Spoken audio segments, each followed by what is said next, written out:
With the class pct110. Yes. And the was the online. One other one, is that it? No, that's fine. Is that good? I was just saying that was the one we on the 7th. Yeah, we did online. Yeah. Yep. There you go. Thanks. Huh?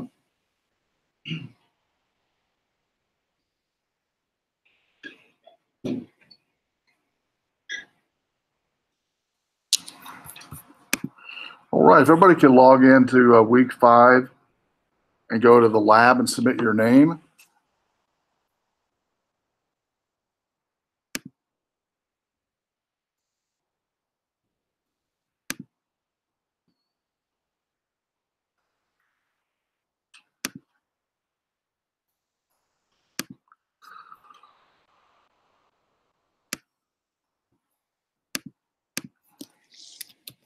Where's the check-in link again? Or What else? the check-in link? No, just the iPad only tonight. You got it all in? Okay. Yeah, on the just check it on the iPad. Well, I'm trying to find the link for it. For what now? For the barcode. Which is used for that iPad. Oh, you didn't save it as a picture already on your phone? You should have saved it as a picture on your phone. I probably should have. Yeah. It's myattendance.today is the website. Myattendance.today, and then you can look it up from that website. Just use your S number. I wasn't sure if it changed every time. So No, it doesn't. Nope. Same one every time.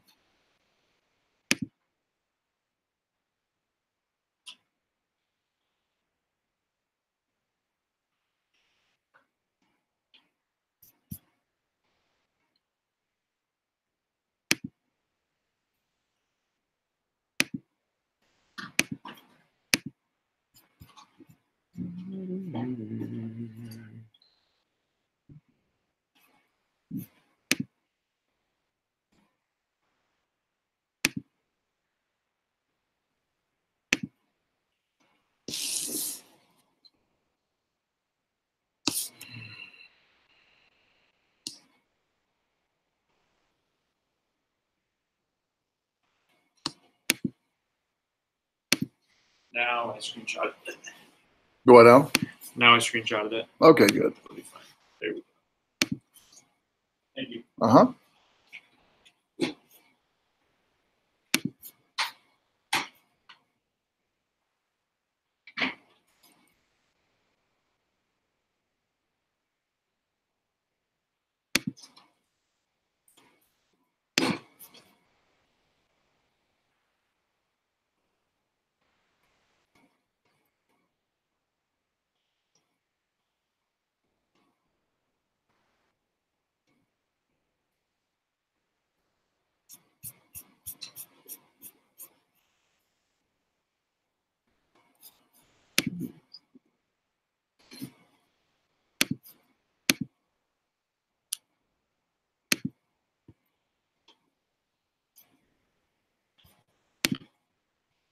All right. Turn on the overhead.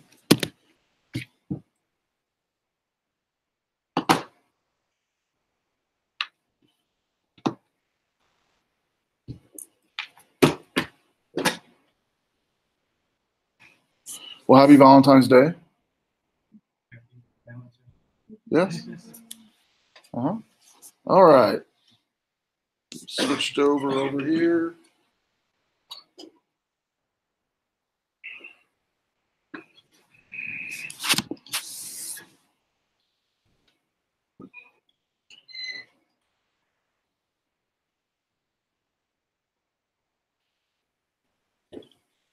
Okay. So we're doing the land lab tonight. We're going to discuss chapter 4. Well, 4 quiz and review questions, as always.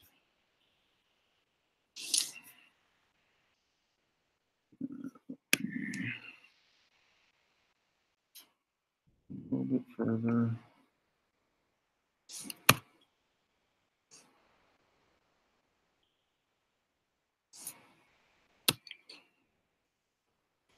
All right. So we're going to look at, we've already looked at some topologies already. This week, before we do the actual land lab, I want to go over in this chapter the different lands, how they're set up in different topologies first. So One of the first terminologies is physical topology, which is basically how the network is laid out as far as the nodes. When refers to nodes, refers to as the backbone or the wire, what wires run from computers to servers, from servers to switches. Generally, it does not specify things like devices or types. And generally, it's in a topology, bus, ring, star, hybrid, as far as the four topologies. Bus, single cable, like your coaxial at home for your cable TV, connects all network nodes, no intervening connectivity devices needed. No switches or routers were used then for bus. One shared communication channel. Coaxial cable was medium. Passive topology, the node listens for and accepts data and uses broadcast to send. And the broadcast, what it would be is the network would communicate to all clients, and then the clients would connect back to the network, that communication. The terminators on the ends of that connection, clicking into the Cat5 or the NIC card, was 50 ohm resistors, stop signals at the end of wire. They literally had, it'll show a picture of one in a second, I think, but they literally have on the stops of a run on a bus, you have like computers connected to a bus.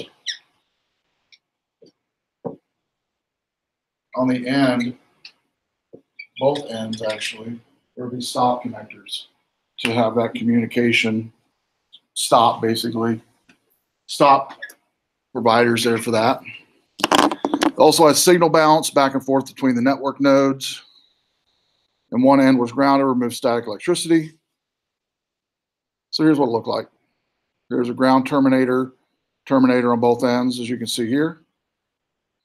But no need for a switch or hub in a true bus topology. In fact, it was before the switches and hubs existed, is when this technology came out. And the folks that invented this was actually Xerox, the printing company, invented this topology or to connect company computers to printers. Advantage, bus, relatively inexpensive for the day. Disadvantage, didn't scale well, difficult to troubleshoot, and not very fault tolerant. Ring topology. This is where nodes connect to two nearest nodes continuously throughout the ring. It's a clockwise data transmission, one direction around the ring. It's an active topology where workstation participates, unlike networks today. Every workstation participates in the data delivery of data in a ring topology. The data stops at the destination and all the packets are dropped. Physical medium, twisted pair, fiber optic during this evolution of networking. And here's what it looks like. So again, if this computer here is sending data to this computer, it's going to copy data here and here, and then drop that data, copy it here, drop that data, copy it here, it'll be these three, drop that data, copy it here, be these three. Then it finally gets here and confirms it's here, then all three of these drop. So it's always two on either side of the data carrying it across the ring. Drawback, if one of these machines died during the transmission, the data packet would die and would drop.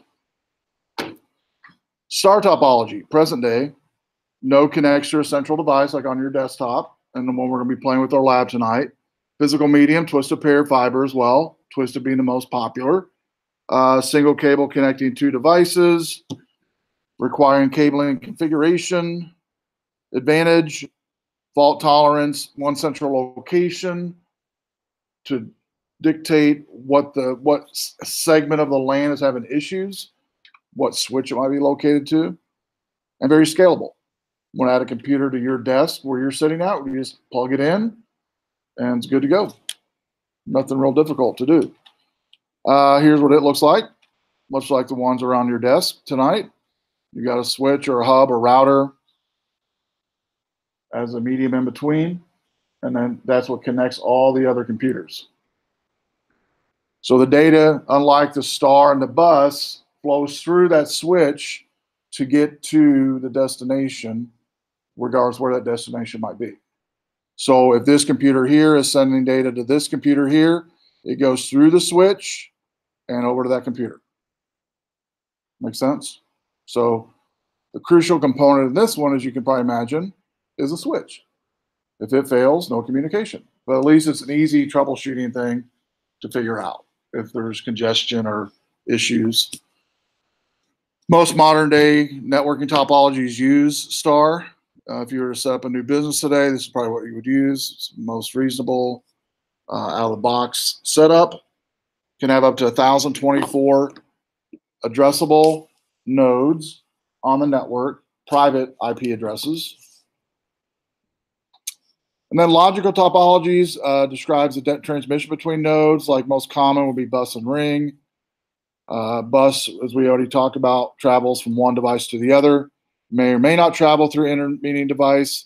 Bus uses a network with physical bus topology, star and star wired bus, and Ethernet. Ring topology, signals follow a circular path. Each data packet is copied to two other computers as it's going across. And also token ring. Hybrid would be a mixture of everything from ring, bus, star, all combined into one. And they rarely exist today just because it's too restrictive to talk to one another. Sometimes there's issues. Flowing data might be issues. Not saying it's not around, it is, but very rare. Hybrid topology, more complex, a lot of different options. And then star wired would be the most, one of the most popular, where you basically have a star physical topology, ring topology. Fault tolerance is good because it's easy to trace which computer's the issue, which switch is the issue. So you'll notice on the star ring, it works just like the star or the ring topology, but in a star network. So a lot of data redundancy in this, but the data is for sure to get there. Maybe not quicker, but for sure to get there. Might be taking a little longer.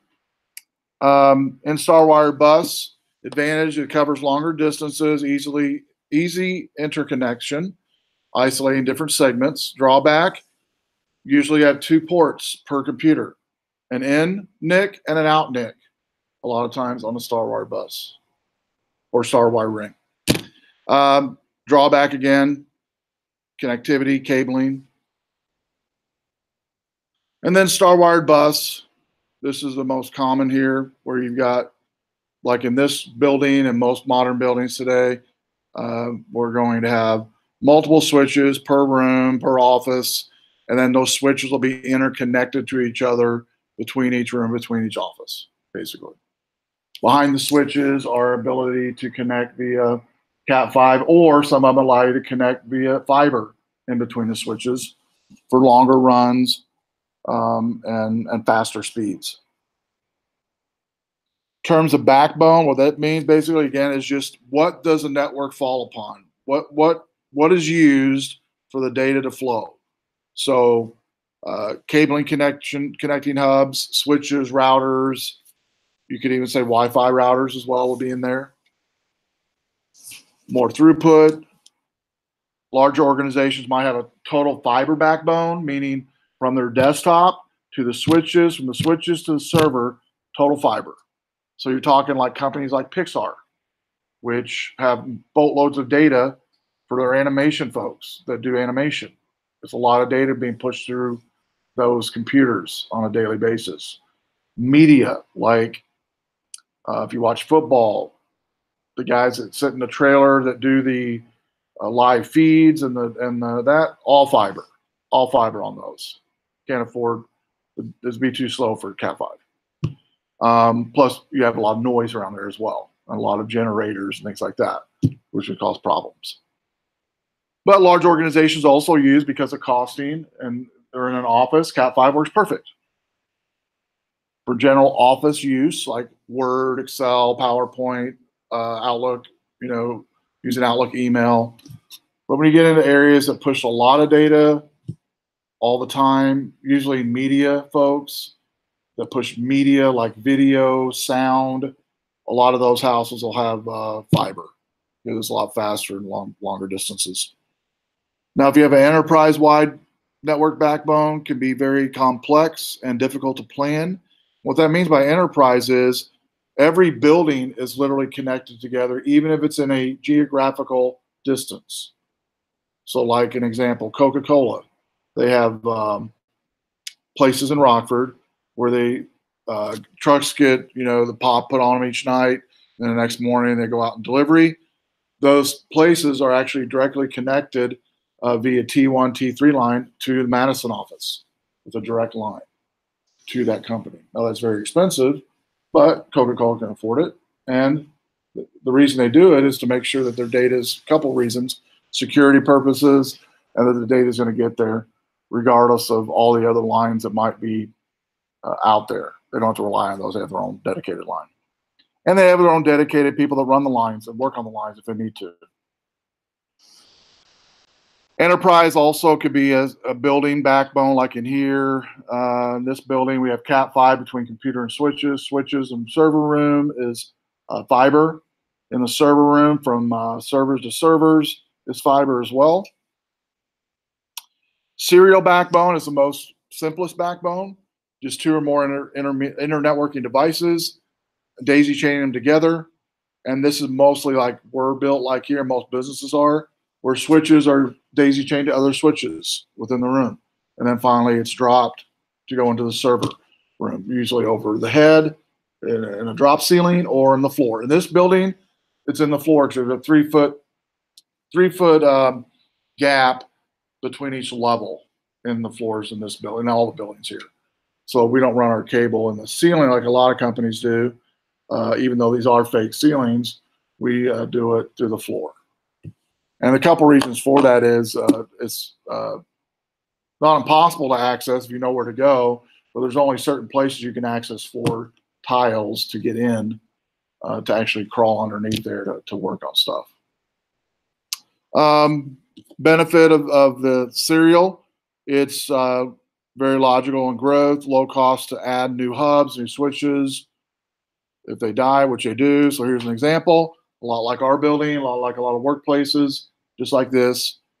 You've got computers connected to hub or switches that are then daisy chain, daisy chain, daisy chain, all the way back to the serial router in the server room that connects to the internet and all the other servers that are in the building. So components of backbone, hubs, which we're going to use tonight. At the end of these two tables here, there's a dummy hub. In fact, you want to hold yours up there. That's it right there. Yeah.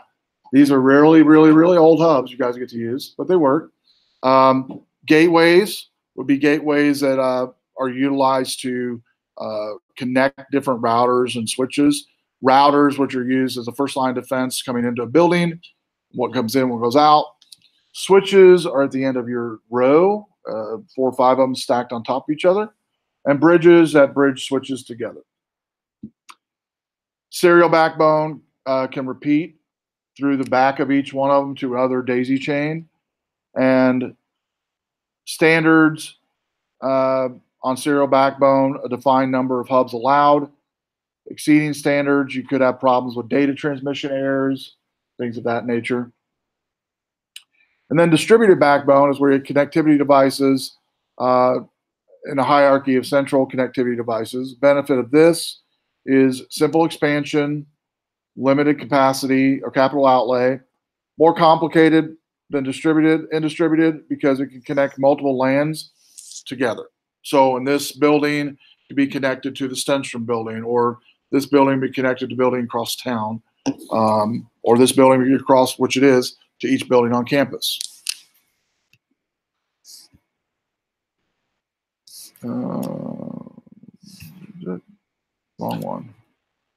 There we go.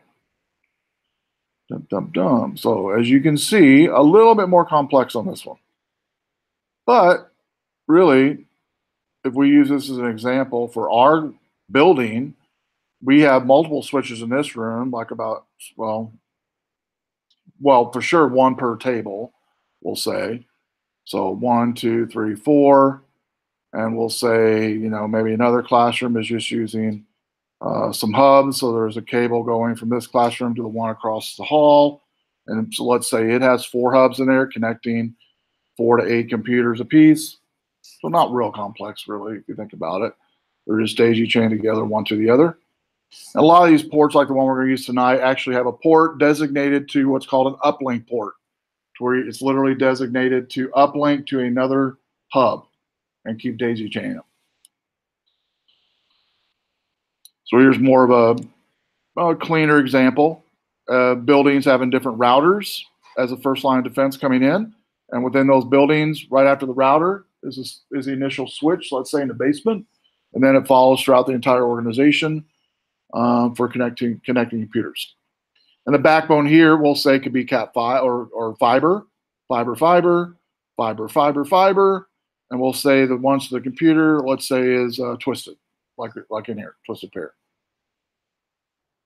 On a distributed backbone, benefits are you can have segregation.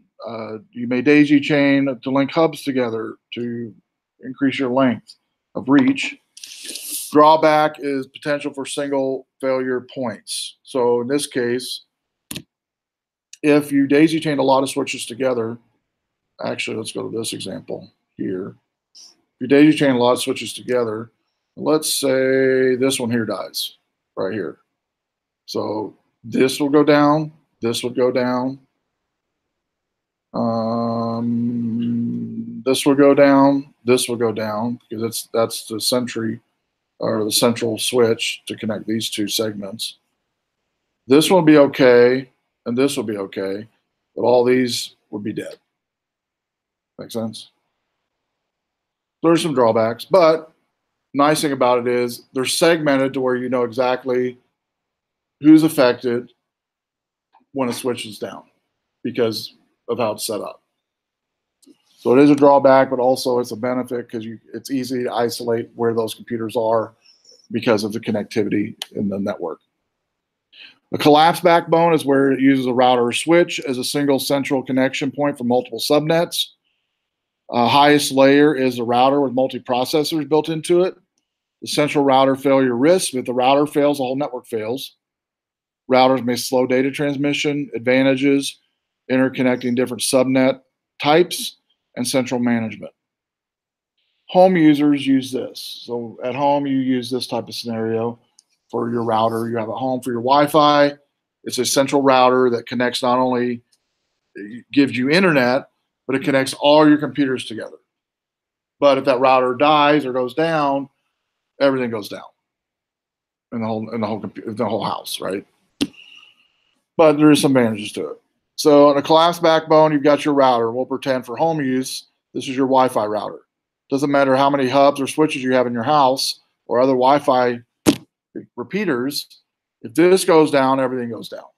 But we could say, well, if this hub goes down here, well, these 4 computers go down here. So again, it could be point of failure here, here, here, here, or here, basically.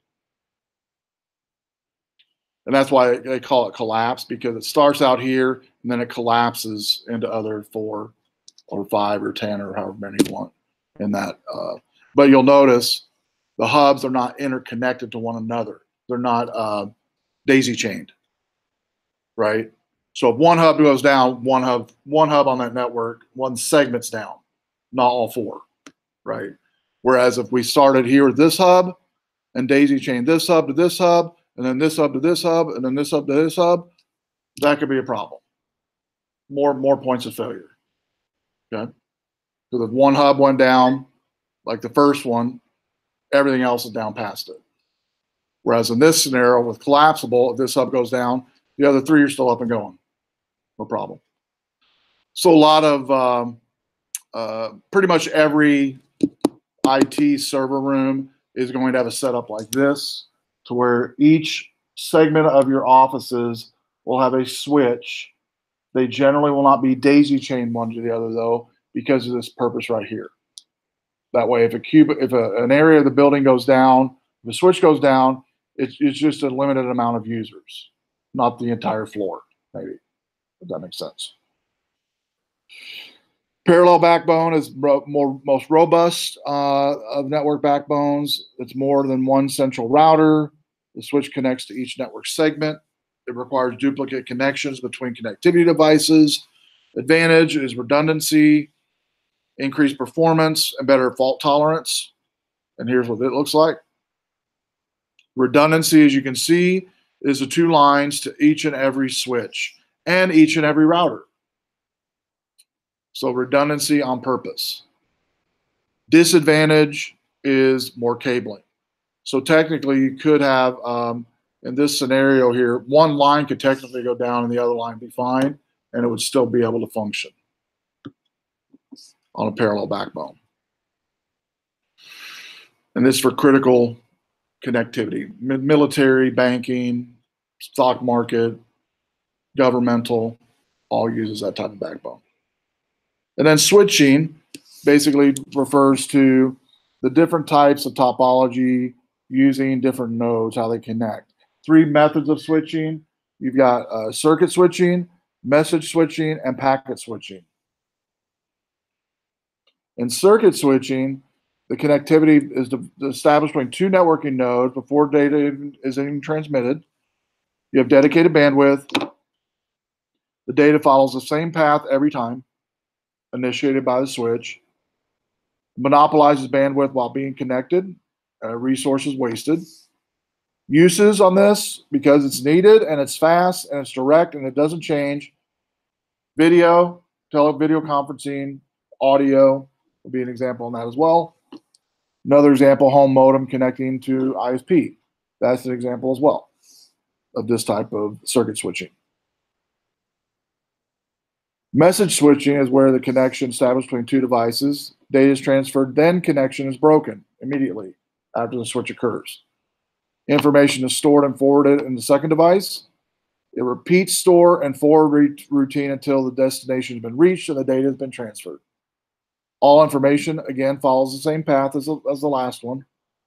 Connection is not continuous, though, in this one. It's only as needed.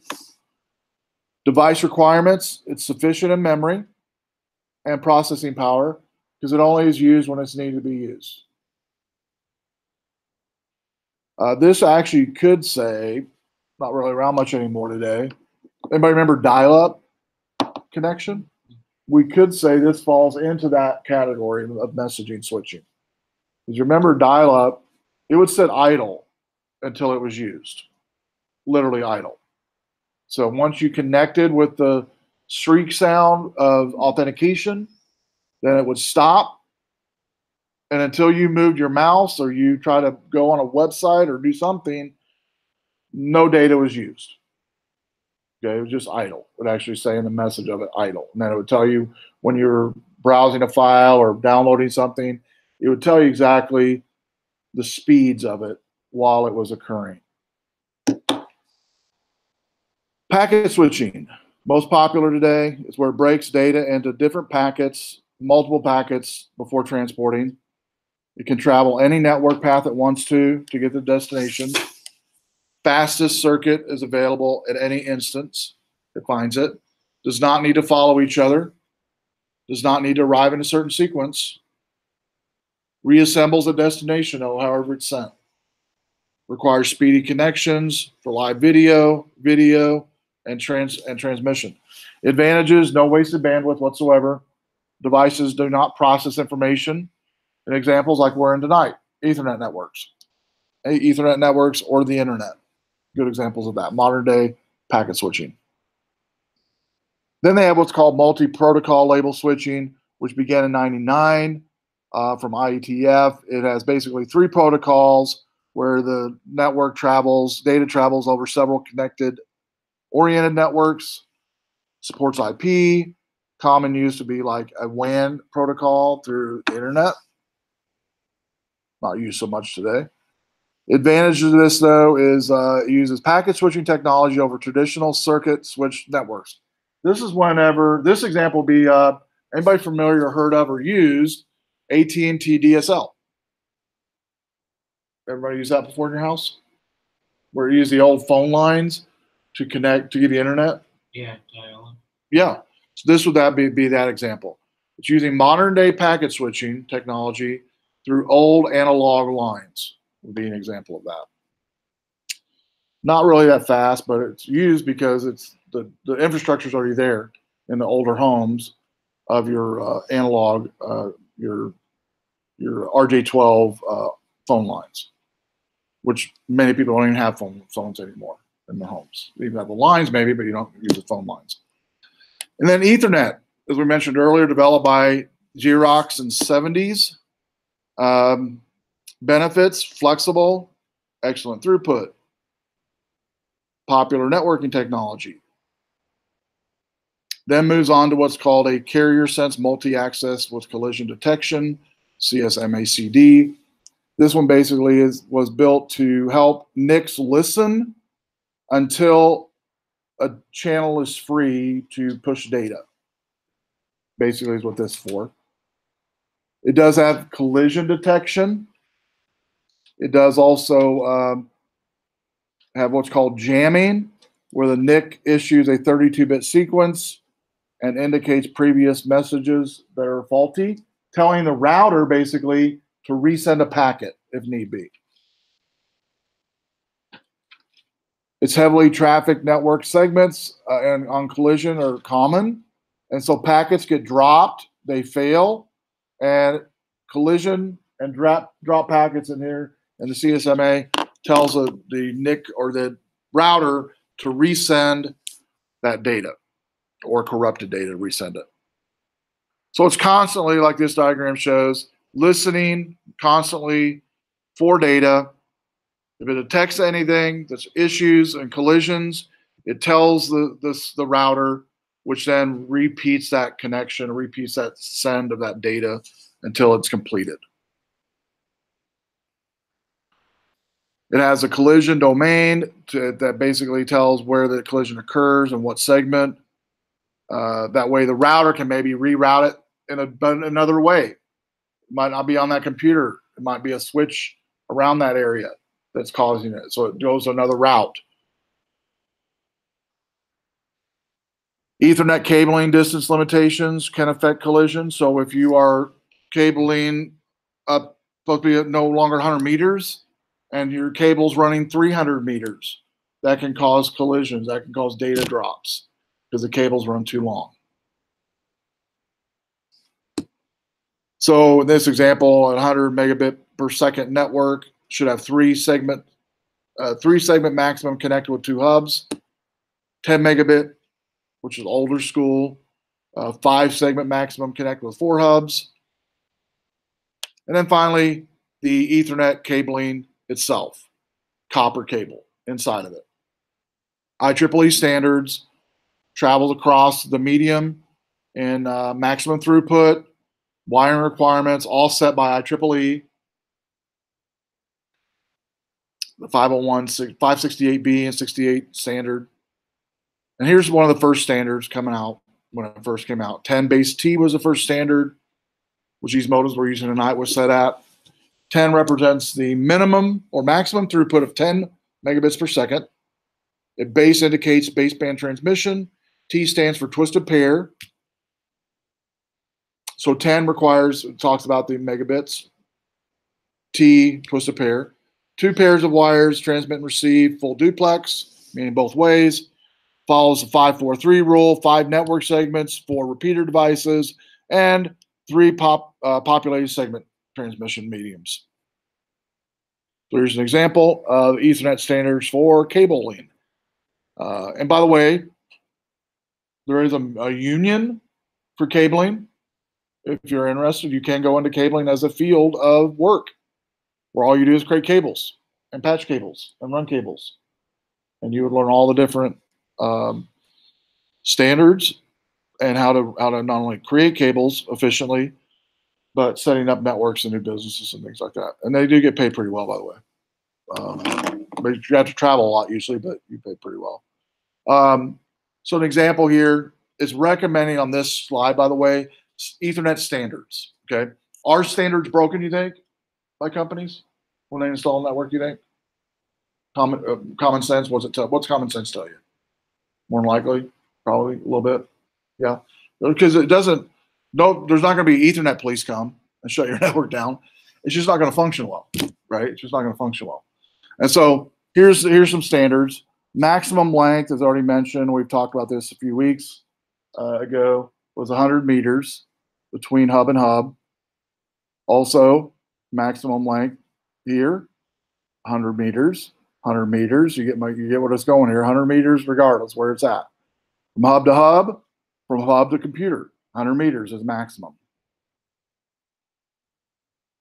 Maximum length between workstations A and B equals 500 meters. But again, that's intervening these 100, 200, 300, or 250, 100, 200, 250 in between each medium mode. Copper cabling on 100 base T, fast Ethernet, IEEE 802.3, similar to 10 base T, can be used on all the topologies. Uses RJ45, like we'll be doing next week, I believe. Supports 3 network segments, 100-meter segment as well in this one. Except the only difference is it's bigger throughput. It's faster throughput on a 10 base T than a 100 base T versus a 10 base T. Just faster throughput. Same here as the last one, as you noticed. No different. It's just the hubs or the switches are faster. They can run faster, run the network faster. Then 1,000 base T, gigabit, which is more modern day. IEEE 802.3. 1,000 represents 1,000 megabits per second. Base indicates a baseband transmission. T, again, twisted pair. 4 pair for Cat 5 or higher. Because we go all the way up to Cat 7 now. We have Cat 6 back there we'll be using, I think. Data encoding, different from 100 base. But maximum segment length, again, 100 meters with 1 repeater. 10G base T. This is a 802.11 2.3. Pushing limits of twisted pair. Requires 6 or 7 cabling, Cat 5. 100 meters still. Benefit, very fast, lower cost than fiber. So you can't afford fiber, but don't have noise to deal with in your environment. This one's a good to go with. 10G based. Uses on this, connecting servers, connecting workstations to LANs.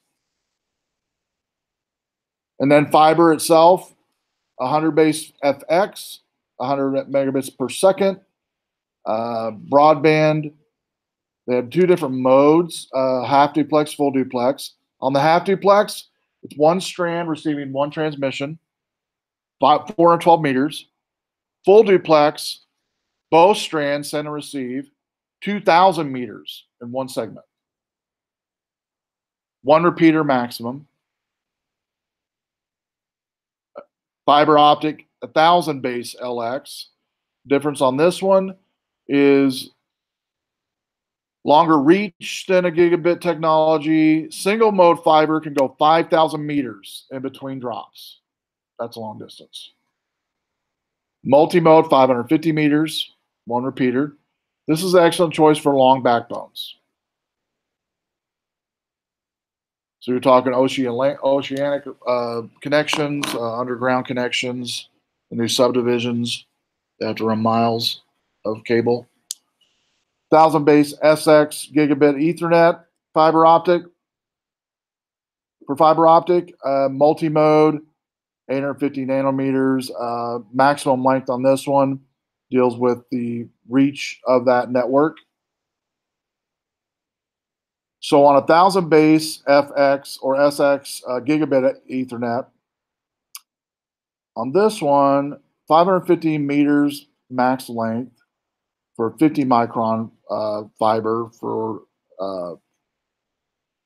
fiber optic. And then if it's a 62.5 micron, maybe a little bit bigger around, 275 maximum meter, 1 repeater. And this is best suited for shorter networks, usually in a building somewhere is what this is for. And then 10 gigabit fiber optic pushes the limits of fiber, can transmit data at 10 gigabits per second. That's pretty quick. A lot of different variations, topology-wise, mostly star. Standards on 10 gigabit transmission. The maximum segment length depends on the fiber diameter. Depending on the diameter, tells you the length of it. Let's see here.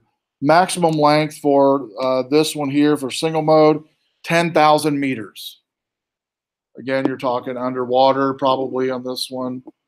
It's going to be there for years on end, and could be in, put in PVC pipe, underwater, something like that. Pretty popular for that. Then 10 G base, ER, and EW. Again, we're just talking here as we go on further and further. You'll notice major difference in length. This one's 40,000 meters, 25 miles in between drops. That's crazy, right? But very expensive. This is used for WAN use. This is generally connecting backbones of ISPs like Verizon, AT&T, Xfinity, different backbone providers connecting to one another with these types of connections. And then it goes into basically a diagram about what we just talked about. On Ethernet frames, depending on the backbone, 4 different types. Novell is no longer around really anymore, the second one. 802.2 is an older one as well. 2DIX is older. Snaps is newer. And all this really deals with is the different cabling manufacturer standards that they use. And so on cabling and on standards, then it goes to what's called frames of data. And all it does is on Ethernet 2 that's used today, I talked about, it's the most modern. Basically, it works with most modern NIC cards, all modern NIC cards, to do what's called auto detection of or auto sensing of data flow. And this would be for desktop, laptops, and even your cellular phones use this type of type Ethernet 2. The only thing you need to know about frame fields really for this week is basically that it's increased in size because of the speed of how many data packets can be brought across. It used to be 512, now it can be brought up to 1,518 total bytes per caboose or per packet. Original developed by Xerox, Intel, and DEC. It was before the IEEE, still around, and still the most common used for networks today. All right. Oh, and on this one, Power over Ethernet. Power over Ethernet is 802.11 or 802.3 AF standard. This supplies electric power over Ethernet connections. 2 devices you can get with these. One's called the PSE, the power sourcing equipment, and then PDs, which is power devices. Requires Cat5 or better cabling. Connecting devices must support PoE and compatible with current 802.3.11 installations. And all this allows you to do basically is they plug in your wall in your home or business. You plug in your Cat5 into the devices, and then you take the other port wherever you want it to connect to, downstairs, upstairs, in the same, just as long as it's on the same electrical grid, plug it in the wall, plug in your Cat5, and then you can connect to the network via the PoE devices. So here is a PoE capable switch. These are some adapters. D-Link's a popular one. And so summary, went over physical, logical, network backbones, switching backbones, Ethernet backbones. Now we're going to do the fun stuff of LAN. So what I need you to do now is move to these 2 tables here, 4 and 4. So these 2 tables that are facing me. So this one and this quadrant over here, go ahead and move there. So one chair per person on each group. I'll have you 2 up here. Awesome. We'll go over this real quick. And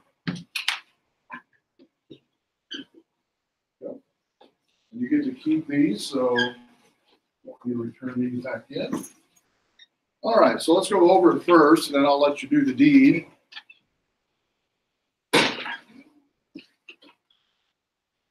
All right, so let's go over the handout first. I'll have you watch on the overhead what you're going to be doing. But before we do, let's go over some steps here for the lab.